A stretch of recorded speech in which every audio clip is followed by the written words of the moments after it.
converso agora com o futuro ministro da Justiça, Flávio Dino. Muito obrigada, ministro, por conversar conosco aqui no Poder Expresso, no SBT News. Já começo perguntando para o senhor a respeito desta decisão do ministro Alexandre de Moraes, do Supremo Tribunal Federal, de suspender o posse de armas durante esse período que vai desta quarta-feira até o dia 2 de janeiro, ou seja, esse período dos preparativos e da posse em si. Queria saber do senhor se o senhor avalia pedir depois a prorrogação desse prazo de suspensão, já que o clima, o ambiente aqui em Brasília ainda tem uma certa tensão. Muito boa tarde para o senhor. Meus cumprimentos a todos e todas que nos acompanham. Realmente é um tema de alta importância. Nós fizemos esse pedido, foi acolhido pelo Supremo, exatamente em razão dos atos terroristas que nós estamos verificando nos últimos dias. A nossa intenção é ter uma camada de proteção a mais em relação à posse, na medida em que poderá haver a apreensão de armas e também a prisão em flagrante de pessoas que estejam portando armas, tanto de uso permitido quanto de uso restrito, ou seja, armas de maior letalidade. Nós faremos essas fiscalizações em conjunto com a Polícia do Distrito Federal, para que a posse, tanto no que se refere ao presidente Lula, quanto em relação às centenas de milhares de pessoas e às delegações estrangeiras, ocorra com a maior tranquilidade. E sim, poderá haver eventualmente um pedido de extensão, caso isso se revele necessário. Nas condições hoje vigentes, nós acreditamos que até o dia subsequente à posse é um período razoável. Foi esse o nosso pedido.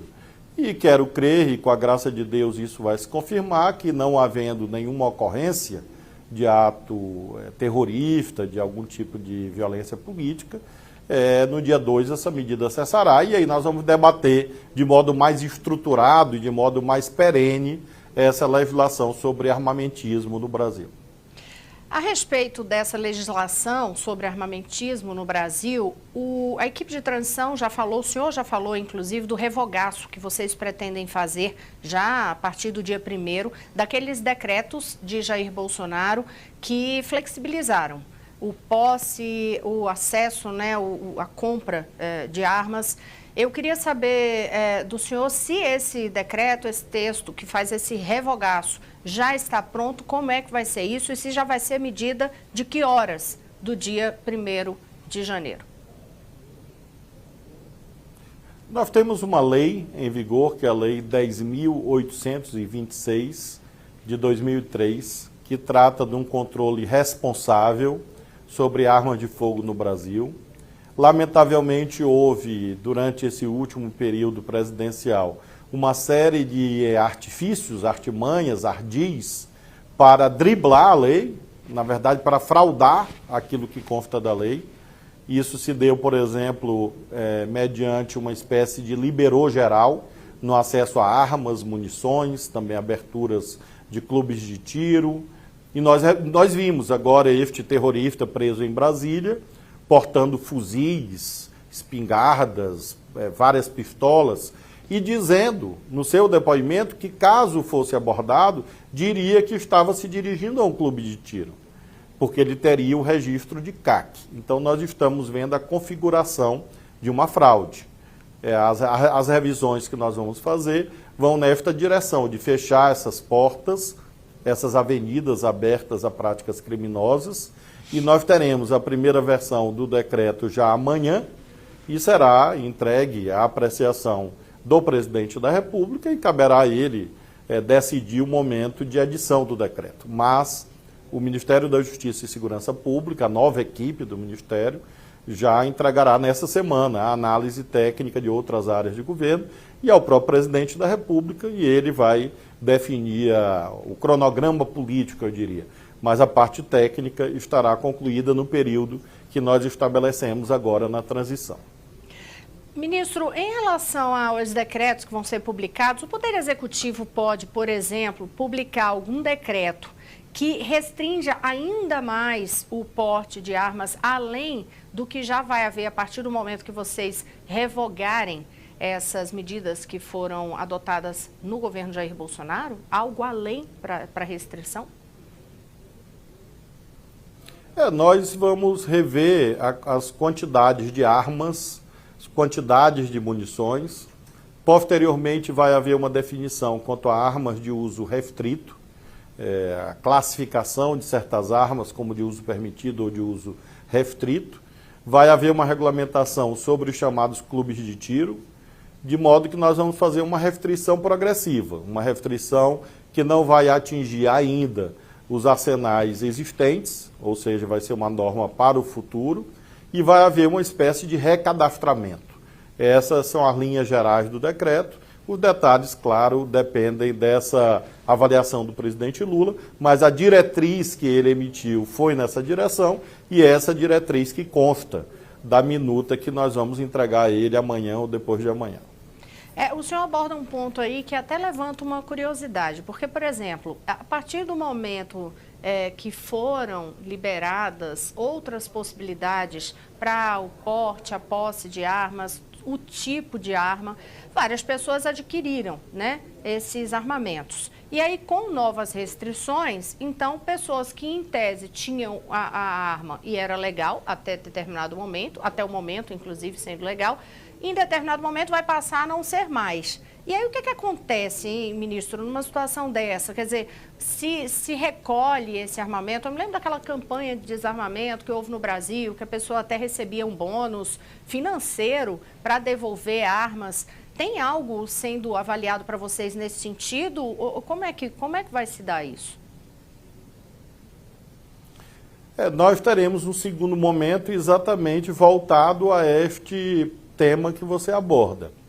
Nesse primeiro momento é uma regulação para o futuro. Em relação àquilo que já existe, haverá provavelmente esse caminho que você mencionou, ou seja, uma espécie de programa de recompra de armas, para que essas armas sejam adquiridas, portanto saiam de mãos erradas e passem para as mãos certas, no caso as forças policiais, as forças armadas. Então a ideia do recadastramento, do recenseamento, é avaliar se essas armas existem mesmo e onde estão. Porque se o cidadão diz que adquiriu 10 armas porque ele é um atirador esportivo, no recadastramento ele vai ter que mostrar essas armas, que as armas efetivamente existem, para separar o joio do trigo.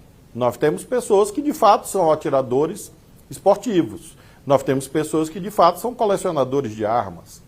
Mas há pessoas que fraudaram, usaram esse caminho que o governo atual abriu, exatamente para ter acesso a armas à revelia da lei. Então esse é o sentido do recadastramento. Feito o recadastramento, provavelmente é isso que você mencionou, uma espécie de programa de recompra de armas para equipar as forças policiais e retirar de mãos erradas armamento pesado que podem resultar em tragédias, como nós estamos vendo, inclusive, menciono este caso desse terrorista de Brasília, que tinha um fuzil com mira telescópica de longa distância e procurava fazer curso para ser sniper, para praticar tiro, sabe Deus contra quem. Então, esse tipo de criminalidade tem que ser afastado do Brasil e é isso que faremos. Ministro, voltando à questão da segurança para a posse, o governo atual autorizou o uso da Força Nacional na posse do presidente eleito Luiz Inácio Lula da Silva. Isso não é praxe não, né, ministro? Nós estamos diante de uma situação excepcional. Todos esses contingentes passarão no dia 1º de janeiro ao nosso comando, já nas primeiras horas do dia. E nós vemos que eventualmente esse contingente pode ajudar no que se refere à atuação da Polícia Rodoviária Federal, por exemplo. Então, nós enxergamos assim como uma espécie de possibilidade, mas não uma compulsoriedade. Nós vamos fazer essa avaliação nos próximos dias e definir no dia 1º de janeiro, logo nas primeiras horas da manhã, o que faremos. Logo que assumirmos o governo, porque há posse formal na parte da tarde, mas legalmente falando, o nosso mandato, o mandato do presidente Lula começa no dia 1º de janeiro, portanto 00:01.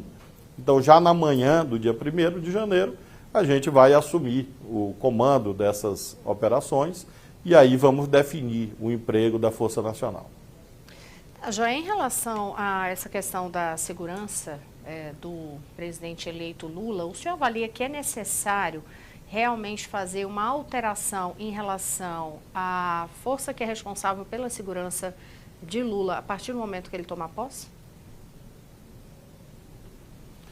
Nós temos um trabalho exitoso, vitorioso, sendo feito pela Polícia Federal, desde a campanha e agora na transição. A vontade do presidente Lula, que é o chefe supremo das Forças Armadas e das Forças Policiais Federais, é que esse trabalho continue, inicialmente ao cargo da Polícia Federal.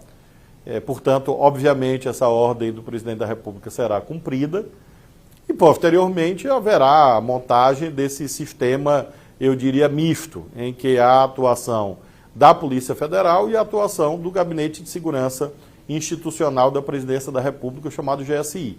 Provavelmente é esse modelo misto com o qual vamos trabalhar nos primeiros meses e aí haverá uma avaliação posterior pelo presidente da República e cabe a ele, evidentemente, definir entre as várias alternativas possíveis aquela na qual ele enxerga uma maior eficácia para garantir a proteção do chefe de Estado, do chefe de governo brasileiro, e a Polícia Federal, obviamente, estará pronta a colaborar nesse trabalho. Então, a ideia inicial não é retirar completamente do GSI essa responsabilidade pela segurança do presidente da República, não? O GSI já participa, inclusive, dos preparativos relativos à posse. Haverá pontos de controle de acesso à esplanada dos ministérios que estão sob comando do GSI. E o GSI, claro, vai atuar na segurança presidencial desde o dia 1º de janeiro. Afastada a perversa ideologização do comando, não há dúvida que o GSI vai institucionalmente sendo integrado progressivamente e pode ajudar e vai ajudar, tenho certeza, a garantir o bom funcionamento do governo brasileiro. Parte dos integrantes desse governo de transição defende uma espécie de esvaziamento do GSI, inclusive com a retirada da ABIN de lá. Até porque os servidores da ABIN, por exemplo, pedem que o comando da Agência Brasileira de Inteligência não seja mais militar, fique com um civil. Em determinado momento, até no passado já se discutiu, por exemplo, levar a ABIN para o Ministério da Justiça. O senhor defende que esse seja o caminho? Eu defendo a desmilitarização da ABIN. A ABIN poderá estar em qualquer estrutura da esplanada, inclusive, claro, no Ministério da Justiça, assim como poderá estar na Casa Civil ou na Secretaria-Geral da Presidência, enfim, há vários locais possíveis. O certo é que a ABIN, pela sua natureza, pelo seu trabalho, é um organismo de inteligência civil, não é um organismo militarizado. Esse é um eco, uma reverberação indevida da ditadura militar. As Forças Armadas têm os seus próprios aparatos de inteligência e é bom que tenham inteligência militar, voltada à sua missão precípua.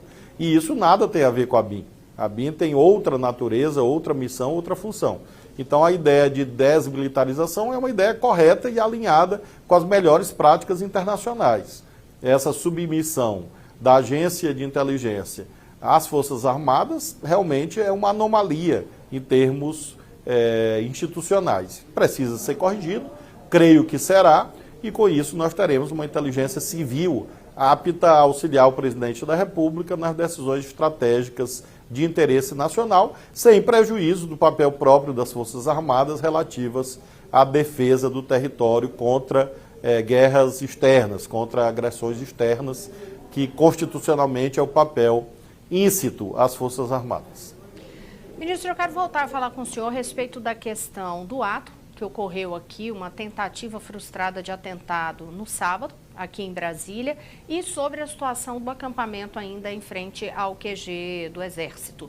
O senhor já havia defendido que, se não houver um avanço no diálogo para que essas pessoas do acampamento, de fato, saiam do local, haja uma retirada compulsória. Qual é o limite, no seu entendimento? Qual é o prazo no relógio, no calendário, para dizer assim, não saiu até agora, agora é pelo uso da força? Nós estamos aguardando o dia de amanhã, que era o compromisso que havia no diálogo, de que até amanhã, em Brasília, esse acampamento estaria finalizado, até porque ele acabou sendo cenário de uma das maiores violências políticas já perpetradas no Brasil, qual seja a tentativa de explodir uma bomba no Aeroporto Internacional de Brasília. Então, isto é incompatível com uma área militar e, com certeza, é um constrangimento às próprias Forças Armadas. Então, ontem, no final do dia, eu verifiquei por fotos que remanesciam pouquíssimas estruturas, praticamente o acampamento já finalizado. Acho que hoje houve ainda mais desocupação, acho que até amanhã, no caso de Brasília, isso estará concluído e não teremos esse elemento a mais de tensão, porque dali saíram aqueles que tentaram destruir a sede nacional da Polícia Federal, já num ato de terrorismo, numa violência contra o Estado Democrático de Direito, e dali também saíram aqueles que tramaram um atentado à bomba e queriam matar centenas de pessoas. Então, este acampamento, obviamente, nada tem a ver com liberdade de expressão, nada tem a ver com o exercício legítimo da oposição política, incubadora de terrorismo. Então, Brasília, eu acho que está concluído e creio que isso vai se generalizar na medida em que o comandante dessas arruaças deixará a chefia do Estado brasileiro nos próximos dias. Enquanto o senhor estava falando, a gente inclusive estava passando algumas imagens de drone aqui, feitas agora há pouco, agora à tarde, já mostrando como que está sendo esse desmonte do acampamento em frente ao QG, mas ainda muitas barracas no local. Tem que ver a quantidade de pessoas exatamente. Qual a medida que o senhor pretende ou acredita que possa ser adotada para continuar em relação às investigações sobre financiadores desses acampamentos, desse acesso à arma, contratação de sniper, por exemplo, e até mesmo do atentado, hein, ministro? As investigações já estão ocorrendo, já há identificação de fluxos financeiros, porque é evidente que esse senhor intitulado George Washington não agiu sozinho. Ele não tinha nem patrimônio suficiente para movimentar essa estrutura bélica gigantesca, assim como também a sua própria estadia em Brasília. Então havia pessoas alimentando essa rede criminosa e quem financia criminoso é criminoso. Então todas essas pessoas serão arroladas no inquérito, serão encaminhadas ao Poder Judiciário, lembrando que nesses casos as penas podem chegar até 30 anos de reclusão, a pena mínima é 12 anos de reclusão, então é um crime bastante grave e fica assim uma sugestão, um conselho, uma opinião às pessoas que eventualmente estão de boa fé nesses acampamentos, que vejam que as companhias não são recomendáveis e as pessoas acabam podendo, infelizmente, ser arroladas ou enroladas em processos muito graves. Então, as pessoas têm direito de ter sua opinião, gostar ou não gostar de tal ou qual governo, mas é muito importante se afastar de criminosos, se afastar de terroristas. E essa descapitalização dessa rede de terrorismo político vai ser feita. Isso eu afirmo a você, que as investigações estão em andamento e já há essa identificação de outras pessoas e as medidas serão tomadas como estão sendo tomadas dia a dia, como você próprio testemunha. O senhor acredita que possa haver policiais federais e policiais rodoviários federais infiltrados neste movimento? Nós não temos até aqui este relato de infiltração no sentido da participação ativa. Nós vimos isso, infelizmente, em relação a militares do GSI. Isso houve, a identificação, houve, inclusive, denúncias públicas quanto a isto. Agora, o que nós vamos também posteriormente apurar são omissões, porque você comete crimes ou atos delituosos não só agindo, como também se omitindo. Então, até o ministro Alexandre de Moraes, nessa decisão de hoje, sobre suspensão de porte de armas, tem um parágrafo dedicado a isso, no sentido de que, no escopo desse inquérito sobre atos antidemocráticos, a gente também vai cuidar dessas eventuais omissões. O senhor acredita que neste inquérito sobre atos antidemocráticos haverá avanço em relação à participação de políticos? E assim, acredita que dessa vez acaba esse inquérito que corre no Supremo Tribunal Federal? Na medida em que fatos novos vão ocorrendo, é difícil que ele acabe. O seu término depende exatamente do encerramento do cometimento de crimes. Então, nós vimos que nesse inquérito os atos foram se sucedendo até nós chegarmos a esta gravidade inusitada, máxima, de um atentado à bomba, e de belicismo, de compra de armas para atentados políticos. Então, eu respondo objetivamente, enquanto houver crime, há inquérito e depois ações penais, porque a lei tem que ganhar operacionalidade, ou seja, a lei não pode estar apenas no livro, não pode estar apenas no código, tem que estar na vida real. E o caminho é mediante a atuação da polícia, do Ministério Público e do Poder Judiciário. Então, enquanto houver pessoas cometendo crimes, haverá inquéritos e haverá providências policiais.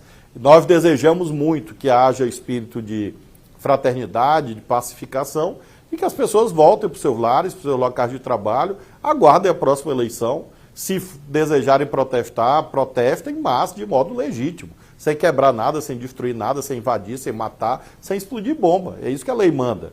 E enquanto as pessoas insistirem no terrorismo ou na prática de outros crimes, é claro que haverá inquérito. Isso não há dúvida. E só para concluir, ministro, a lei antiterrorismo, que é de 2016, ela cita o terrorismo como sendo uma prática, eu estou com um texto aqui na minha mão, como sendo prática cometida por um ou mais indivíduos nos atos previstos, né, que vem na sequência, por razões de xenofobia, discriminação ou preconceito de raça, cor, etnia e religião. E mais à frente, no parágrafo 2º, diz que não se aplica a conduta individual ou coletiva de pessoas em manifestações políticas. Esse texto aí, de certa forma, pode gerar algum entendimento na justiça de que esses atos que estão sendo cometidos agora não são atos de terrorismo?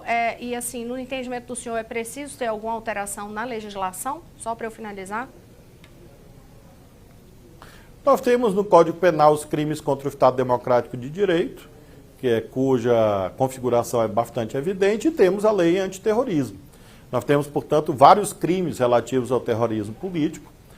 Neste caso específico da leitura que você fez, eu não tenho nenhuma dúvida de que se trata de um enquadramento nessa modalidade da discriminação política, discriminação ideológica. Veja que o preconceito a que você fez a leitura está ali qualificado, raça, sexo, etc. Mas a discriminação não, ou seja, a discriminação é um termo abrangente. Na medida em que um cidadão diz que vai explodir uma bomba por fatores políticos, porque ele não gosta de determinada corrente ideológica e ele quer matar essas pessoas, isso é uma discriminação de cunho político, de cunho ideológico, e você lendo exatamente o mesmo preceito, logo após esse trecho sobre preconceito, etc., você vai ver, visando causar terror social, etc. Então, eu considero particularmente que a tipificação é suficientemente clara, e essa exclusão, que é o segundo preceito que você fez a leitura, se refere à manifestação política social legítima, e não a ato de matar as pessoas, explodir bomba. O que a lei quer dizer é o seguinte: você faz uma passeata, faz um comício, faz uma caminhada contra o governo A, B ou C. Obviamente isso não é terrorismo, mas se você quer explodir uma bomba, quer dar um tiro na pessoa, é claro que nós estamos tratando de uma conduta diferente de uma manifestação política ou social legítima. Então, acho que é sim possível esse enquadramento, e essa é a minha avaliação. Obviamente, isso caberá, em última análise, ao Poder Judiciário. A gente conversou, portanto, com Flávio Dino, senador eleito pelo estado do Maranhão, mas escolhido para assumir o Ministério da Justiça no governo Luiz Inácio Lula da Silva a partir do dia 1º de janeiro. Muito obrigada por conversar conosco aqui no Poder Expresso, no SBT News. Uma boa tarde para o senhor.